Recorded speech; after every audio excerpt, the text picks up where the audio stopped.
En el marco de los festejos por el aniversario 65 de la Facultad de Letras Españolas de la Universidad Veracruzana, presentamos el ciclo de entrevistas Pasillos de la Memoria, en el cual docentes de diversas generaciones comparten su experiencia sobre lo que les ha significado ser miembros de esta comunidad académica. Su testimonio, rico en matices y resonancias, constituye un capítulo fundamental de nuestra historia universitaria. Acompáñenos.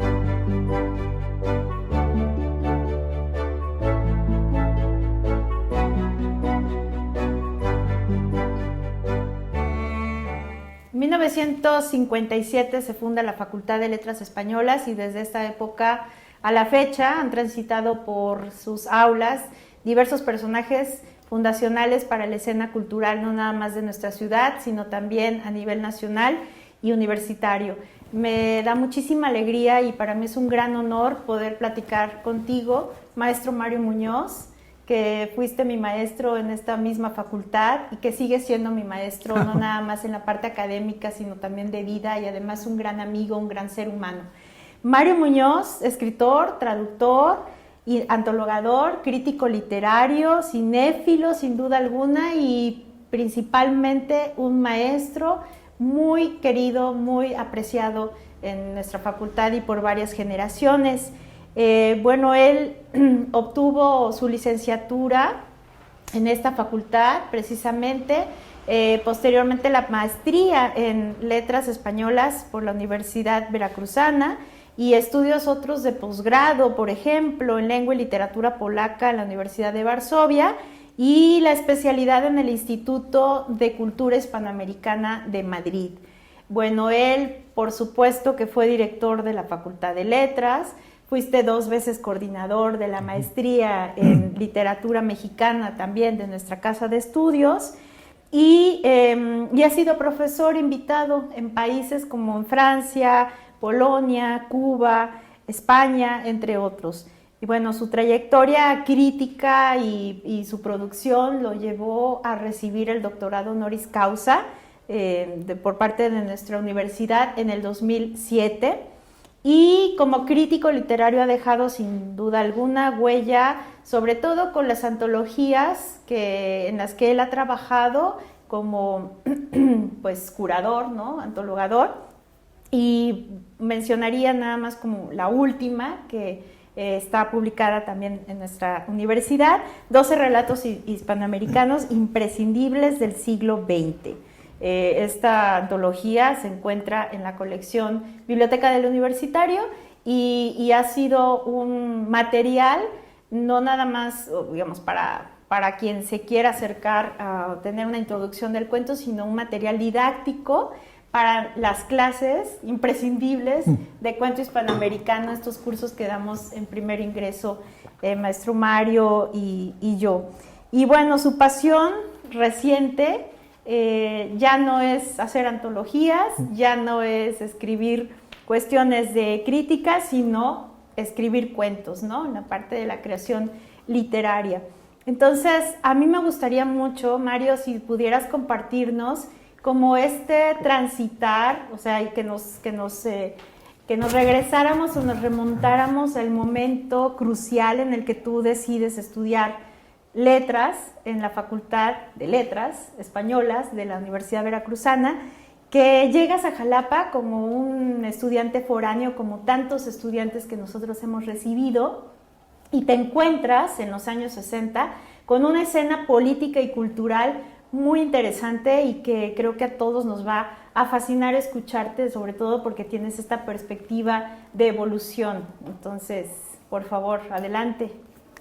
Gracias, Magali, en primer término, pues por tu gentileza, por tus palabras de presentación. Y bueno, respondiendo a tu primera pregunta, bueno, como saben, yo provengo de la llamada Venecia veracruzana, tal como se le conoce a la ciudad de Orizaba por todos los puentes que la atraviesan. Y originalmente yo no tenía idea de qué es lo que iba yo a estudiar. porque comencé estudiando teatro, sobre todo, me gustaba mucho, bueno, y hasta la fecha, y tuve mi primera beca en el Instituto Nacional de Bellas Artes cuando tenía yo 17 años.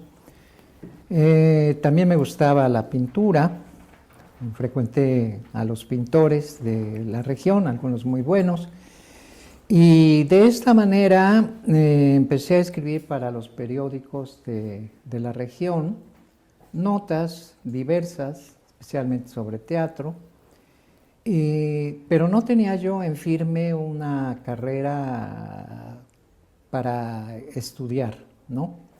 Estaba yo muy disperso, como hasta la fecha.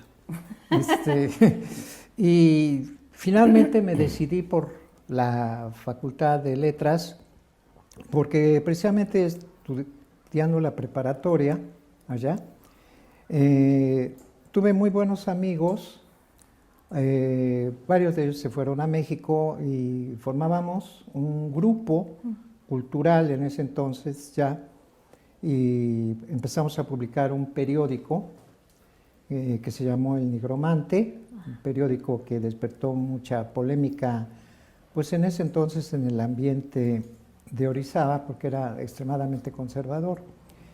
Y ahí conocí a Raúl Hernández Viveros, que muchos años después será director de la editorial de la Universidad Veracruzana, inclusive de La Palabra y el Hombre. Y él se venía a Jalapa a estudiar en la Facultad de Letras, y yo entonces decidí venir también aquí a la facultad. Okay.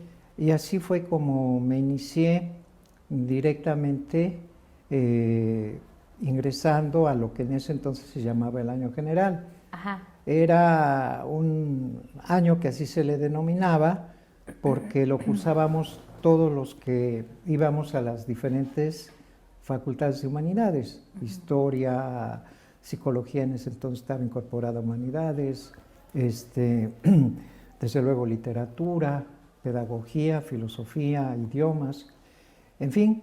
Y ese año preparatorio, diríamos, pues era multidisciplinario, sí, porque estudiábamos todas estas materias y era muy difícil para mí escoger cuál carrera iba yo realmente a elegir, porque tuvimos maestros estupendos. Te comentaba yo hace rato con el doctor Rafael Velasco, por ejemplo, que daba unas clases de psicología extremadamente interesantes, filosofía con Paco González Aramburo, que fue un extraordinario traductor del francés y sobre todo el inglés del Fondo de Cultura Económica, con Sánchez MacGregor, en ese entonces daba los cursos también de filosofía, y en fin, y otros maestros como el licenciado Librado Basilio, una eminencia, hasta la fecha muy reconocido, como latinista, director de la entonces Prepa Juárez, como desde entonces ya se le denominaba, de modo que teníamos muchas opciones para escoger y yo no sabía todavía hasta ese momento qué decidir. Me llamó mucho la atención la psicología, gracias al doctor Velasco, pero también la literatura me siguió sugestionando, así es que cuando ya teníamos que hacer el cambio, ya para escoger la carrera definitiva, finalmente me decidí por letras. ¿Y estaban ubicados en qué edificio en ese momento? En ese entonces estaba ubicada la facultad en Juárez 55, junto a la prepa, ¿no? Y interesante que todos los estudiantes que íbamos a las diferentes carreras cabíamos en ese edificio, ¿no? Ajá. O sea, lo cual da, pues, la sensación, o más bien nos da la pauta, de que en realidad había pocos alumnos, muy pocos estudiantes para cada una de las carreras, puesto que podíamos convivir todos a la vez en el mismo edificio. Sí, me contabas que tu grupo de ingreso fueron como 15, sí, y lo contrastábamos con los 60 que al día de hoy tiene capacidad la facultad de recibir, ¿no? Y bueno, entonces te decides por literatura, pese a que todos estos otros ámbitos te llamaban la atención. Hay algo que a mí, pues bueno, siempre me ha sorprendido y valorado muchísimo en ti, que es tu curiosidad, tu capacidad de apertura siempre a otros ámbitos, a otros espacios de conocimiento. Y pues sí quisiera saber, bueno, entras a letras, pero ¿en qué momento también la pasión, por ejemplo, por el cine y la pasión por el trabajo editorial, o sea, este contacto con la editorial de la Universidad Veracruzana, que igual son los años en donde pues cobra una relevancia internacional? Sí, bueno, primero por el cine. En la escuela primaria, por cierto, una escuela particular que mi abuelo y mi mamá me mandaron ahí porque consideraban que iba yo a recibir mejor educación, bueno, cosa que más bien lo que encontré ahí fue un tremendo bullying, como ahora se dice. Ahí nos pasaban los fines de semana películas. Recuerdo que ahí vi El Hombre Lobo, de Lon Chaney Jr., y vi otras películas de corte fantástico. Sí. Más adelante, bueno, pues me empezó a gustar mucho el cine, mi abuelo me llevaba al cine, después yo empecé a ir por mi propia cuenta. Había varios cines en la ciudad de Orizaba, y pues ese fue mi ingreso prácticamente al gusto por el cine, sí. ¿No? Veía yo todo tipo de películas en ese momento, mexicanas, norteamericanas, de cualquier temática, ¿no? Me atraía muchísimo el cine. Y quizá por mi relación con el teatro también, ¿no? Porque el teatro me gustaba para interpretarlo, no para nada más leerlo, ¿no? Sí. Y tuve la suerte de pues, participar en varias obras semiprofesionales. Y ya en el caso de la editorial, estando aquí ya en Jalapa, cuando cursaba yo el tercer semestre en la Facultad de Letras, en ese entonces mi maestro era el profesor César Rodríguez Chicharro, que también era director de la facultad y también director de la editorial y de La Palabra y el Hombre, y pues tuvo la gentileza de contratarme para ser corrector de planas, de galeras, de la editorial, pues tanto de la revista como de los libros, sí. ¿No? En ese entonces el total del personal de la editorial éramos, incluyéndolo a él, 6 personas, de las casi 60 que ahora hay. Sí. Y así empecé, ¿no? Por eso le tengo tantísimo cariño tanto a la revista, La Palabra y el Hombre, como a la propia editorial. Sí. De hecho, bueno, digamos, tú como ahora director de La Palabra y el Hombre, y con un último número dedicado a los movimientos feministas, a mí, bueno, lo platicábamos un poco, ¿no? Que cómo nuestra carrera, cómo nuestra licenciatura, cómo la facultad se fue abriendo, obviamente, a los cambios, a la evolución, y en particular el tema de la inclusión de la mujer en la carrera académica, ¿no? Y bueno, creo que tú tienes ahí datos importantes sobre cómo se fue integrando esta parte sustancial de las mujeres, no nada más a nuestra carrera, sino al ámbito académico, pero en particular literatura que tenía como otras, no sé, implicaciones sociales, ¿no? Que me decías. Bueno, cuando yo entré a la carrera en 1964, que pertenecía a un grupo, pues para entonces grande, se puede decir, éramos 15 alumnos, entre alumnos y alumnas. Sí.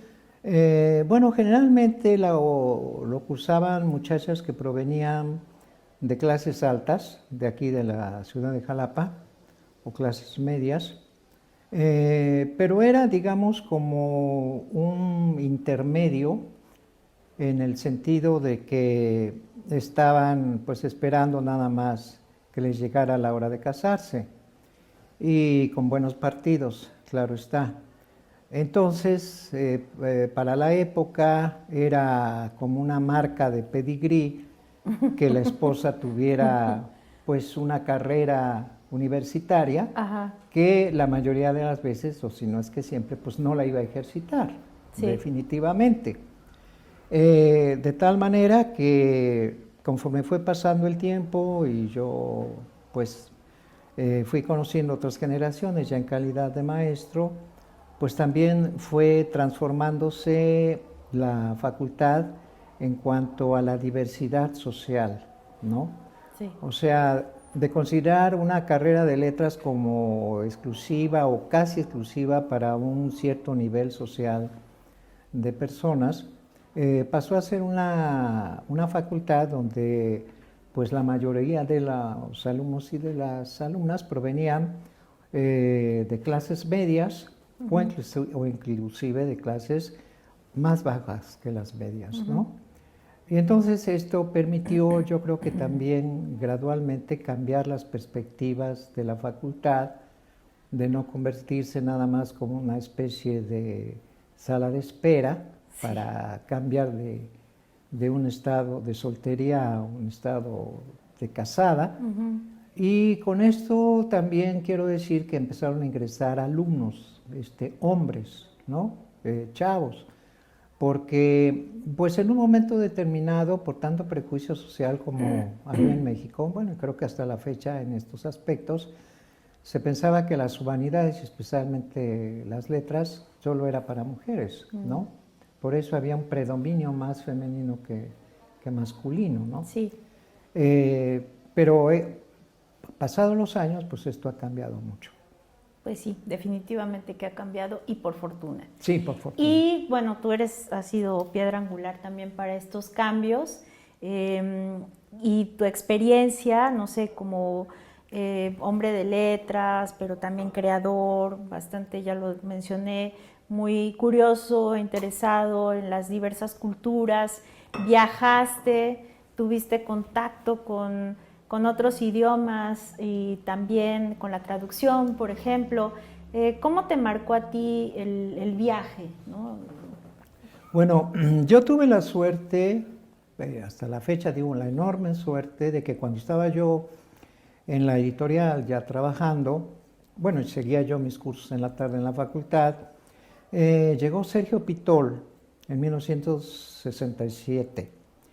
Yo no lo conocía, pero sí el maestro César Rodríguez Chicharro me había dado a leer Cartas a la señora Z de Kazimierz Brandes, que tradujo precisamente Sergio Pitol, y me lo dio el maestro Chicharro para que hiciera yo una reseña. Yo tenía mucho temor porque pues era, digamos, ya una reseña profesional, se puede decir, porque el maestro Chicharro era extremadamente exigente con los textos, ¿no? ¿Cómo cuántos años tenías? Yo tenía en ese momento como 19, 20 años, ¿no? Más o menos. Y escribí esa reseña y bueno, después, al poco tiempo, llegó Sergio, acababa de llegar de Polonia precisamente, y se integró a la editorial. Entonces, pues lo que hizo el maestro Chicharro, entre otras cosas, fue mostrarle esa reseña que yo había hecho. Ajá. Y pues le gustó porque me fue enseguida Sergio a saludar y a decirme que le había agradado lo que yo había escrito. Y ya quedó nombrado como director de la editorial y de la revista de La Palabra y el Hombre. Sergio Pitol. Sergio Pitol. Ajá. Entonces, después dio un curso memorable en la Facultad de Letras sobre William Shakespeare.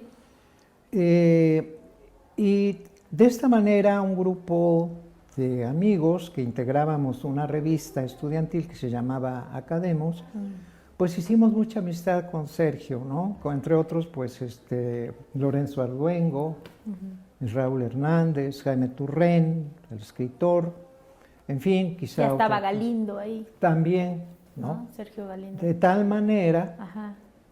manera que Sergio, para mí, cumplía con tres, digamos, funciones. En la mañana era mi jefe en la editorial, en la tarde era mi maestro, y en la noche nos reuníamos en el Café Parroquia, porque él vivía a la vuelta, a tomar café y a hablar siempre de literatura y de sus viajes. Sí. Y esto fue lo que nos prendió a viajar. Ay, qué maravilla. Y te fuiste a Nueva York, y te fuiste a Varsovia, y te fuiste a Madrid, y te fuiste a La Habana. Bueno, el primer viaje que yo quise hacer por cuenta propia, sin beca y sin apoyo y sin nada, era con el pretendida afán de llegar a Londres. Entonces platicaba yo la otra vez con Itzel y el maestro Texón, que emprendí el viaje por Greyhound, la famosa línea de autobuses de ese entonces, Ajá. desde México hasta Nueva York. ¿En autobús te fuiste a Nueva York? Que fue para mí toda días? una aventura. ¿Cuántos días pasaste ahí? Toda una aventura que hasta ahora la recuerdo, ¿no? Y después me gustó tanto Nueva York que me quedé un mes ahí, era todo la época de la onda hippie, de la onda psicodélica, del gran rock y todo eso, de los bares de jóvenes, que ahí me gasté todo el dinero y me tuve que regresar otra vez a México, ¿no? Pero valió la pena. Pero valió la pena como Mucho. experiencia, sí. Qué y ya maravilla. después conseguí la beca para ir a Polonia, gracias a Sergio Pitol. Y allá en Polonia fue un tiempo también de aprendizaje y te marcó, ¿no? Sí. Completamente. Sí, para mí Polonia fue una experiencia fundamental. Yo en esos años ya estaba muy asfixiado del ambiente, en general de México. Sí. Acababa de pasar la represión del 68, precisamente esa sobrecarga de moralismo que había y de cuestión política también, de persecución política directamente, la censura que había en todo, en el cine, muchas cosas que vimos aquí en el Cineclub fue gracias a Lorenzo Arduengo, que tuvo la oportunidad de traer películas que normalmente no pasaban por el circuito comercial porque estaban censuradas, Sí. ¿no? No solamente censuradas en algunos casos por sus contenidos políticos, sino inclusive por sus contenidos relacionados con el erotismo, por ejemplo. Sí, tenían algo de erotismo ya. Ya eso era prohibido, ¿no? Ajá. Las películas francesas prácticamente estaban ya en principio prohibidas, Sí, ¿no? sí. En fin, aunque pues eran películas que muchas veces no tenían el contenido político que aquí tanto les espantaba a las autoridades de esa época. Díaz Ordaz, López Arias, ¿no? Dos personajes bastante siniestros en la política mexicana. Y todo eso, más el moralismo propio del ambiente, las reuniones siempre eran hombres, yo no me acostumbré nunca a reuniones solamente en que predominaran hombres. Sí. No había muchachas que estuvieran integradas a estos grupos, en fin, y todo eso me cansó de tal manera que yo me quería ir a donde fuera, independientemente a cualquier país. Bueno, mi objetivo en principio era Francia, porque había yo leído Rayuela de Cortázar, que era nuestra Biblia. Claro. Rayuela, ¿no? Queríamos encontrar todos a la maga, ¿no? Y bueno, qué bueno que estás aquí, que tú eres Magali, la maga. Pero salió lo de Polonia y no lo pensé dos veces y me fui. Y te fuiste. Y regresaste. Si nos ponemos borgianos, ya que estás con Cortázar, pero si nos ponemos borgianos y te encontraras a ti mismo de joven aquí en el pasillo, ¿qué te dirías a ti mismo de joven? Ya con toda tu experiencia, ¿qué te dirías? Está difícil, no sé, yo como que me quedé en una época, digamos, emocionalmente, diríamos, adolescencia, la niñez, la adolescencia, que nunca me he podido sacudir, ¿no? Afortunadamente. Afortunadamente, quizá esto me hace que pueda yo convivir con diferentes generaciones y que no me resulten extrañas las generaciones que me ha tocado en suerte, pues, convivir con ellas en el salón de clases, ¿no? Y también en los temas de actualidad. Quizá por eso mismo yo mentalmente me quedé en la adolescencia, porque además me trae muchos recuerdos, ¿no? La música, las fotografías, en fin, los episodios que uno pasa durante ese periodo. Tú siempre has transitado por todas estas generaciones y con los jóvenes, y estás actualizado, y estás al día, y estás en redes sociales. Bueno, ¿cómo, ya para cerrar nuestra charla, que obviamente tenemos muchísimos temas, pero al final, ¿no?, en este momento y que estamos en la celebración de un aniversario más de la facultad de 65 años, ¿cómo puedes resumir, no sé, la evolución de la facultad? O sea, ¿cómo ves el momento actual de la facultad con respecto a este devenir histórico, ¿no? Bueno, la trayectoria de la facultad es un tema realmente pues muy extenso. Pues es toda una historia, ¿no? Y lo que advierto en la facultad que no nos hemos en ningún momento estancados, ¿no? Sino que hemos seguido al ritmo de los tiempos, al ritmo de la época, sí, de las situaciones por las que hemos tenido que atravesar, muchas veces desagradables, en fin, desde el punto de vista histórico, de la política nacional, estatal, o inclusive muchas veces de la propia política de las autoridades universitarias, ¿no? Ajá. Entonces, a todo esto ha hecho frente la Facultad de Letras, y lo más importante para mí es que ha habido generaciones extraordinarias, egresados de muy alto nivel, que se han desempeñado y se siguen desempeñando en muchos frentes a la vez, desde la creación literaria exclusivamente, ¿no? Hasta en el magisterio, o inclusive hasta incluyendo la política, sí, ¿no? Eso por un lado. Por otra parte, bueno, los cambios de los planes de estudio, que esto ha permitido que se vayan incorporando nuevas materias, nuevas estrategias de enseñanza, nuevas relaciones, digamos, interdisciplinarias o transdisciplinarias, en fin, todo esto creo que nos ha permitido que la facultad se coloque dentro de las más importantes dentro del país, ¿no? Sí. Que no es nada fácil, ¿no? No. Eso por una parte. Y por otro, pues que noto que también las generaciones han venido cambiando en cuanto a sus intereses, se ha diversificado mucho. La cuestión laboral. La cuestión laboral, porque antes pues generalmente era únicamente enseñanza media, que claro que en la época, por ejemplo los años 60, los años 70, era muy fácil entrar a enseñanza media, ¿no? Inclusive estudiantes de la facultad que no terminaban sus estudios, ni siquiera eran pasantes, tenían oportunidad de entrar como profesores, sí, a la secundaria o a cualquier otra, o a cualquier otro grado, ¿no? De la enseñanza media o inclusive de la enseñanza básica.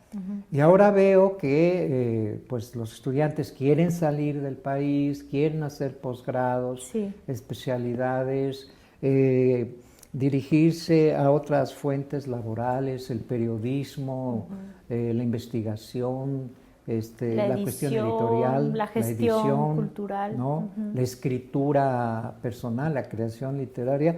Entonces es una cosa realmente pues muy interesante el fenómeno por el que estamos atravesando actualmente en la facultad, que cada vez es más dinámico.